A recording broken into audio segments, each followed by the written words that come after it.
Well, hello everyone, and welcome to Painless Universal Conversation with myself and Welsh.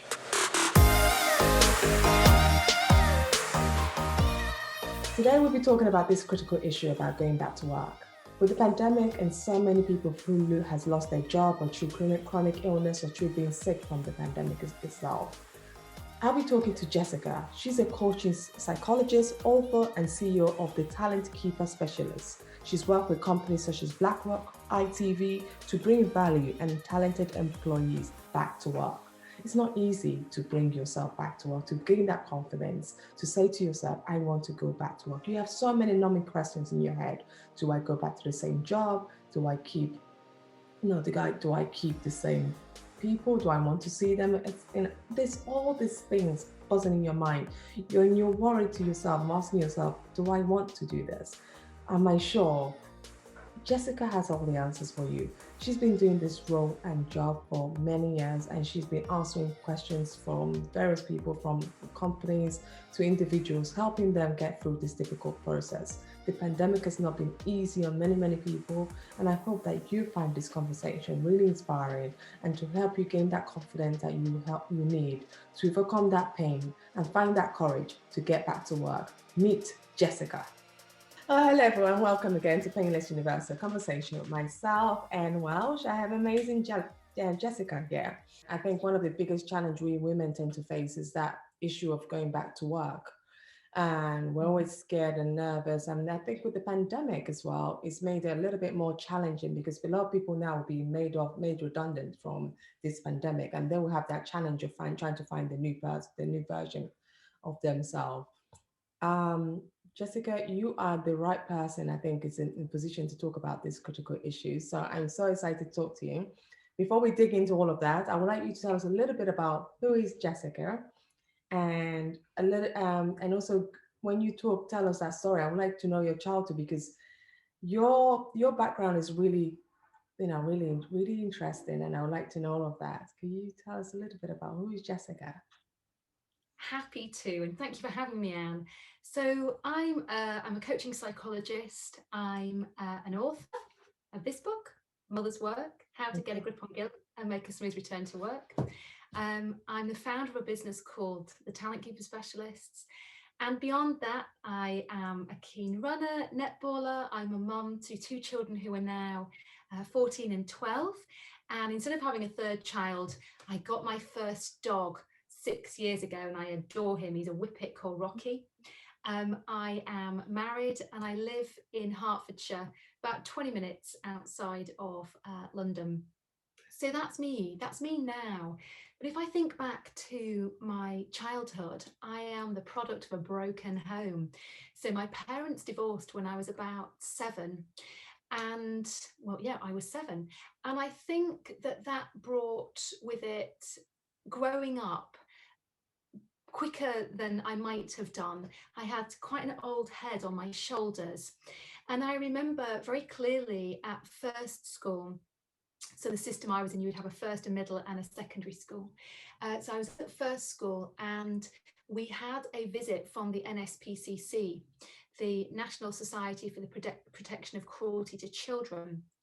And I felt so strongly about what we were told about how some other children were living. It really moved me. And I think possibly that was the beginnings of my sense of gratitude, because although I didn't have two parents living together, we didn't have a lot of money, I think that helped me to tune into what was good and right about my situation, which was a lot of love from my mother. And there's one memory that sticks in my mind, which was me doing what I guess Americans would call a yard sale. So, like a secondhand sale out on the wall outside the front of our house to raise money for the NSPCC. Now, fast forward a few years, I'm not sure, I was quite young. I was either 9, 10, or 11.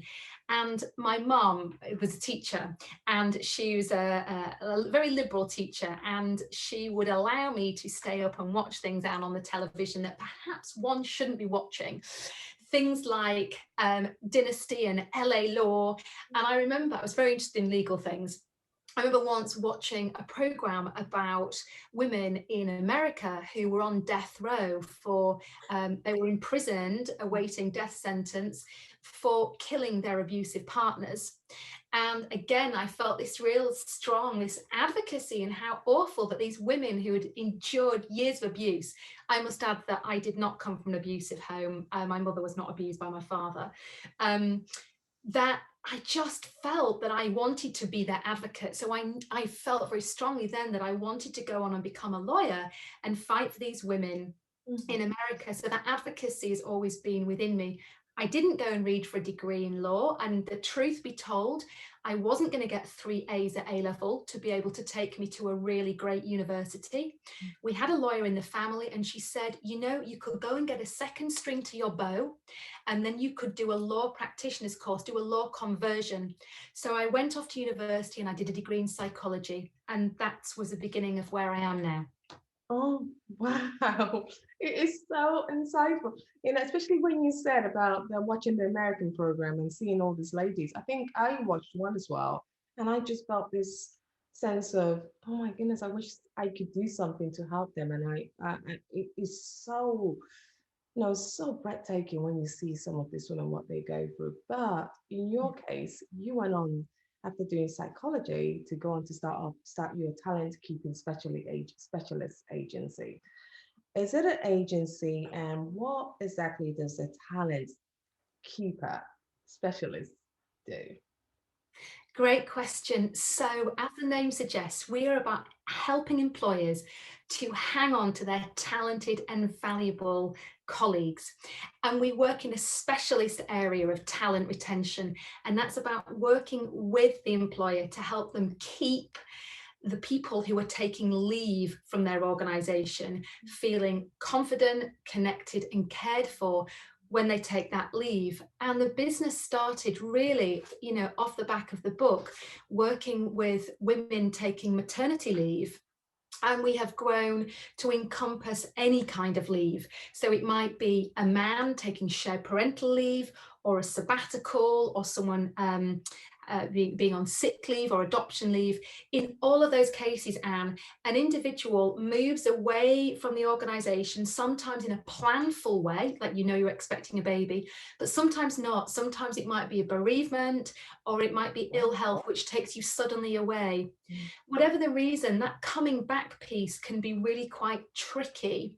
And so we do a lot of coaching work with individuals who are in that space of coming back. And our big mission is to keep everyone, everywhere, right around the globe, feeling confident, connected, and cared for when they take long leave. And because we're so committed to that mission, this year, 2021, we've launched 2 free resources to try and meet that aim. One is a new podcast called Comeback Coach. And that's where you hear the stories of someone who's made a comeback. So they talk about a particular aspect of coming back, about 15, 20 minutes, so only short. And then another episode type where you get to listen in on me coaching somebody who is either coming back or they're already back. So you listen in and you hear the things that are on their minds, which normalizes what's on your mind. And maybe you find some answers yourself because you're hearing me coach an individual. So there's the podcast and then a series of free events called Comeback Conversations that we're running every month. They're free problem-solving sessions on a given theme with coming back to work. Wow, I was going to ask you, my next question was all about women, and I realized you said actually it's not just women that this has an impact on. It has an impact on men as well, because men could go out because they have a chronic illness, and I really want this question to really impact men as well, because what are the biggest barriers you see? I was like I said, I was going to ask about women returning back to work, but I think in light of what you just said, it is not just a women thing. I think everyone might have this experience, especially in light of this pandemic. We could go back to the women, drill them down later. But in terms of the general population, men, women, whatever you are, what is the biggest barriers in bringing one back to work? Like who's one after they've had they've gone on long-term leave, or they've had a baby, or they've had a chronic illness, whatever the reason might be. What are the biggest barriers that hold people back from going back to work? Mm. Well, I think thinking about that whole population of people, whatever reason they have been away from work, one of the biggest things is a doubting of oneself, a drop in self-belief, or a drop in one's sense of credibility, capability, confidence, where we're just questioning, can I still do this? Mm. What if the team has been fine without me? Is there still space for me in the team? What if my team has grown around me? So all of this, and that's some of the stuff that we work on in coaching is, well, let's get it all out there and let's logically, work through that and see how we can turn some of those limiting beliefs around. So I think that's one thing is the mindset. And then if we think specifically about a man or a woman returning from a baby or a child-related leave, then in the UK, Anne, you'll know this, that we have the second highest childcare costs in the world. Maybe it's Europe, or it might be the world. I heard that recently. So that's a really difficult thing to get over. So that can limit some people. And I think also lack of flexibility in the workplace can be a problem. So if you want to return to work, but it's not actually going to work for you to return full time, or you need to work differently, and if you haven't got an open-minded employer, that can be challenging too. And then, sad to say this, but I will say it, is for women who are married to somebody who has traditional ideas or has a big job, who works for a traditional organization where men taking, say, shared parental leave or working flexibly or less than full time is not the norm, then it can be quite challenging for that woman to go back and embrace her career fully if she does not have a supportive partner who is prepared to bend and flex his or her life. I can't imagine it would happen in a homosexual female couple. So I will just say if he's not prepared to bend and flex his career to allow both of them to have fulfilling careers, that's a really limiting thing. Actually, saying that, I remember one of the reasons when I was working in corporate, I left was when I was pregnant, and they once said, "Do you want to stay on?" I just said no, and the reason being, I felt, how do I come back here after 6 months of taking time off and coming back to not knowing how to fit myself back into this? Then, even with my chronic illness, and when my illness started getting really, really bad, I thought, I can't deal with seeing people's face again. And it was always like every day was a new day, a new struggle. And I think that for me, that was my biggest pain, was that fear. That fear that every day I had to prove myself to people. I had to prove my worth. I had to prove that I was worth, it was important for me being here. And I hear this from so many other people as well, that pain of fitting in. And I think one of the easiest option has been this working from home then, because then you don't have to personally see people and have this thing. But what are your thoughts regarding that working from home? Would that help eliminate the fear of, or is there a thing that you might think of that can really, because I don't know, I still remember that my panic attack I was having when I was just going into work and just getting so frightful that, oh, what are people thinking about me? That why have you been gone so long? And how do you accept that whatever you're given, you own it? Gosh, you said so much there, and I feel sad for you that you didn't go back, because it sounds like you kind of wanted to, but there was there was so much fear and worry. And you mentioned a panic attacks. There was some anxiety there as well. You also asked me about what do I think about working from home? Well, I think that it's been challenging for people who have been away on leave to come back. So they've come back to work work the verb, but not work the noun, the place. In fact, I've just written a blog post that will be on talentkeepers.co.uk later on this week about raising your visibility when you are working from home. So if you've been away, and then how do you come back when you're not in an office to say, hey, I'm back? But Anne, thinking about this more broadly, because I know that you have a really broad listenership, viewership, that I think a lot of people are struggling with working from home. They are enjoying the lack of commute, which can mean time for other things, but they are struggling with the lack of connection. They are struggling with not having those incidental conversations that you have when you walk out of a meeting room or you see somebody, in a lift at work.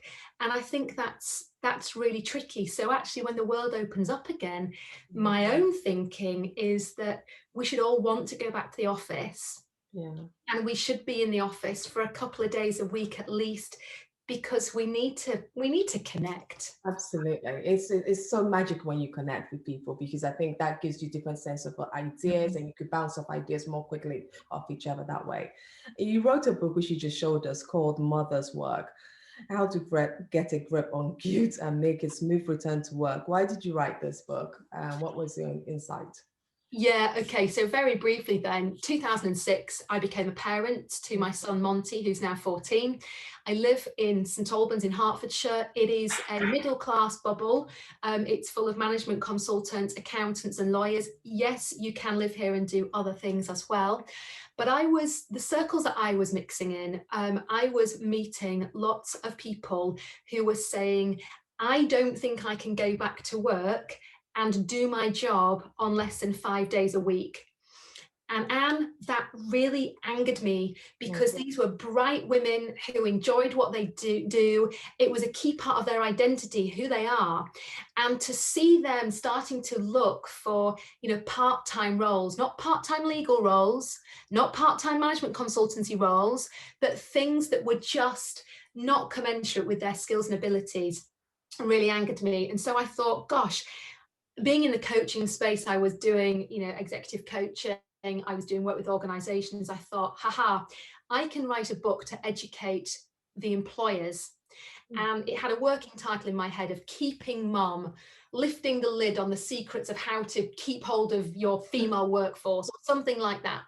Yeah. And then I kind of realized that this was a book that wasn't ready to be read at this point in the world, because this was pre the whole women on boards thing about we need to get more women on boards and we need to get more the female pipeline. So the world was not ready for this yet. So then I thought, well, the next best thing is I can write a book to empower the women whose careers are potentially compromised by having a child. And that was where Mother's Work came from. Wow. I love the way you took consideration about the atmosphere, what was going on within the world, and how you said, okay, this probably not the right time to do this bit, but this is a more important thing. And I think that leads on to my next question, because women have a number of questions facing them when they go back to work. I think it's some of the things I just said previously, but I think when you really dig down to it, some of the questions you said, I think you talk about this very openly on your website. You talk about the handling the promotion being offered. A lot of women are being offered, when they come back, they offer this promotion, but a lot of them feel guilty about it. A lot of them have this question: should I go back to my old job, or should I go back to a new job? Which one will make me feel comfortable? They also talk about on your website, I want to be as good as I was. Am I worth doing this? Then people's perspective and perception of them might change. So a lot of fear about going back to work. What's your typical advice to people, in these categories? And you have a lot more questions in your thing, which I think you've come across over the years by talking to these women. But what's your typical advice to them on how to proceed with all these questions bobbing in their hair? Like, should I do this? What's your typical advice in that? Okay, let's take the first one then. So you talked about career progression and being offered a promotion.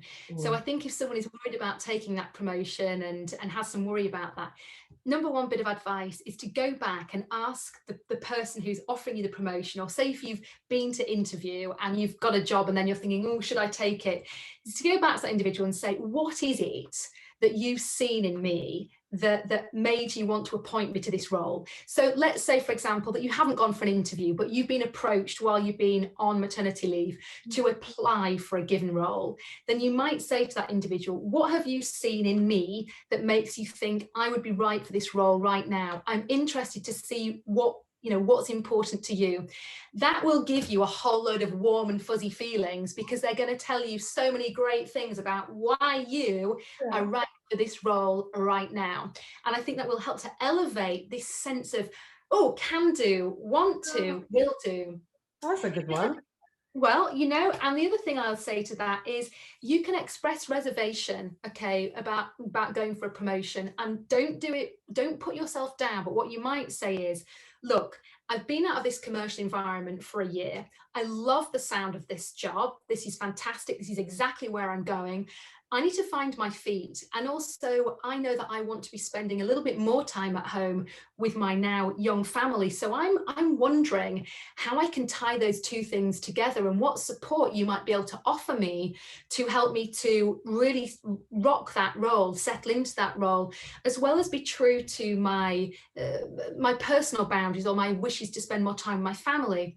And then you're entering into a problem solving session. You're being curious with someone that can potentially help you with this, rather than you going, oh, can't do that, going to say no to it, is that you express some of the things that are in your mind and see where that gets you. And I think that will probably get you the promotion and get you a nice ramp up and help and get some help along the way to settle into that role. You also asked about, should I return to a new role or my old role? Well, I talk about this in the book.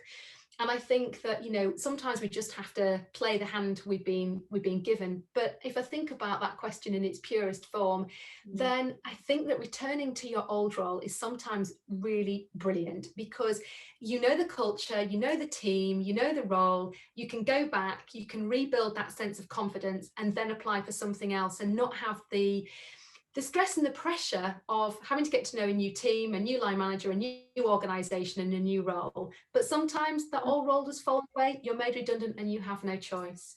You did ask me about a couple of other things, but I wonder how we're doing for time, Anne. And we're doing well. We're doing actually absolutely well. We still got we've got another 10 more minutes, so we're doing well. Okay. Well, let me just give you one. Go on then. Yeah. So the other one was making them feel worth it. Do they feel worth it? Should it, when women don't feel worth it? So I don't know if you want to talk on that one. Yeah, I think one of the things that we often talk to people, the people that we're coaching, to do is, before they even go on leave, is can they record either a voice memo or a video or write a letter to themselves that's for them to watch or read or listen to as they're preparing to come back to work. And this recording or this note should cover off, what have I been doing recently? What am I proud of? What are other people telling me I'm doing well? What am I looking forward to about coming back to work? Then if you have that there to read or to watch or to listen to as you're preparing to come back, that should flood you with a sense of, gosh, I was good at my role. I did enjoy my role. I was looking forward to coming back. And that just builds this sense of can do and I'm good enough. And also when you're stepping back is to remember what you bring to your organization, to think about your strengths, to think about, what's been missing perhaps when you haven't been in the team, and to focus on all those positive things rather than the what ifs, the worries and the self-doubt. Is tune into the positive. Yeah. No, I love. I was talking to a lady the other day, and she talked about confidence, and she said the problem she finds with lots of women is that we get to a certain stage of our life and we just lose that confidence. And I think confidence is the number one emotional barrier. It helps us, it really guides us in that direction to make us realize that actually you are doing something good. Don't really over question yourself. How might women gain confidence to be better women in what they do, especially after a mother who's just recently given birth? She's not feeling her usual self because probably you've put on weight or whatever. Your body's no longer the way you've always known it to be. You have your baby. You're leaving your baby at home. What do you typically advise a woman to gain her confidence back? So I think the first thing is about when you go back to work is about changing some of the expectations that you have about yourself, and recognizing that it's a period of transition, and going back to work is not a singular event. You go back and you are acquiring new knowledge, you're understanding how things have changed, you're meeting new people.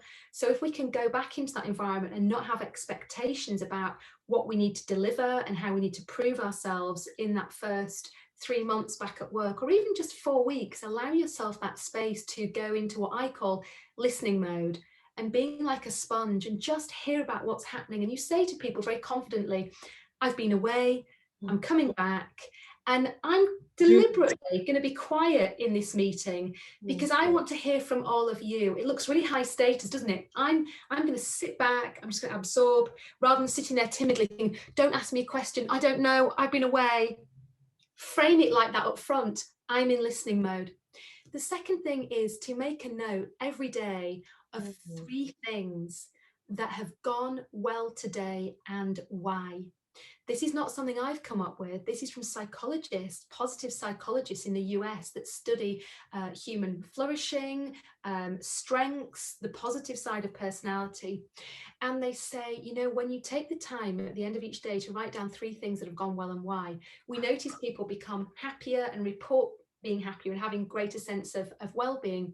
And I think this is really important when you first go back to work, because it's so easy to focus on the deficits, what you don't know, what I haven't done, on all of that. Whereas if we actually take the time to think about 3 things that have gone well, it takes us to a positive place. And we can look back over the weeks and think, God, I have been learning, I have been making a difference. And the key thing that you must do if you do this is think about why and write down why that happened, because then you start to notice your own agency. You notice your role in these good things that are happening. So there are a couple of things that I think we can do. I love the first one, the listening ears. I love that. I think it's almost like you're owning something. You're saying to you're putting yourself out there and saying to everyone, hey guys, I'm here to listen. So and in a way, someone also takes that as someone who's really there to be part of the team rather than just saying, oh, trying to force yourself into it or be timid in the side. I really love that. And it's something I'll stick with. And I hope anyone listening would actually pick on that advice, because I think so many people will need this. And that leads me to my final question, which actually really helps people with confidence because of the pandemic. So the pandemic has caused so many jobs, especially in the retail sector, hospitality sector. And I'm not too worried about people getting back to their jobs, because I think eventually we human beings will automatically find a way to get back to work. But what I'm worried about is the corporates being able to adjust to the new human beings that are going to come out of this. There'll be people who will come out of this scarred. They've probably lost loved ones from the pandemic. They've probably, they've been locked up for so long, and now they're coming up to a new world again. They've been locked up working from home, and now they'll be asked to socialize at work or do things which they haven't had to do for, I think this is almost a year. Very soon, in a month's time, this will be a year this pandemic lockdown has been going on. What would be your typical advice for employees this time to help them to navigate the way when hiring staff back to the workplace, or when bringing them to come back to work and work in the office? What would be your typical advice to guide them through it and make this a smoother process?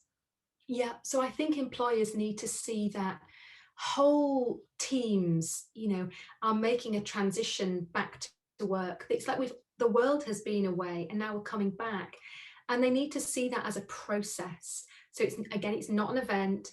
And I think it's about really good line managers talking to individuals about, what are you comfortable with doing? What's your experience during the pandemic been? And really listening and leading with empathy and compassion. Compassion is about an interest in somebody else's suffering and a desire to help that person with their suffering.